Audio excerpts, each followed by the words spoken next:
عمرك لاحظت إن ناس كتير بدأت من لا شيء ووصلت لأعلى أماكن؟ ليه دايماً اللي بيبدأ من الصفر بيكسر الدنيا؟ لأن اللي بيبدأ من الصفر مش بيدور على الراحة، ده بيدور على فرصة.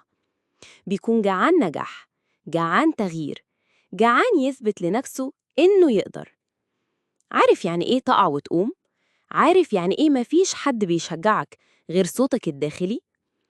اللي بيبدأ من الصفر بيتعلم يشتغل على نفسه كل يوم، بيجرب ويغلط ويتعلم ويكمل. النجاح بالنسبة له مش اختيار، ده حياة أو موت. الناس دي عندها حاجة ما حدش يقدر يشتريها: الإصرار الحقيقي. فلو حاسس إنك متأخر أو إنك ما بدأتش زي غيرك، أبشرك، أنت في المكان الصح. لأن اللي بيبدأ من الصفر دايما بيكتب قصة ما حدش يقدر ينساها. استنوا، لو الفيديو عجبكم دوسوا لايك واشتركوا في القناة حالاً وفعلوا الجرس عشان ما يفوتكوش ولا فيديو جديد. مستنيين دعمكم، ويلا نكمل المشوار سوا.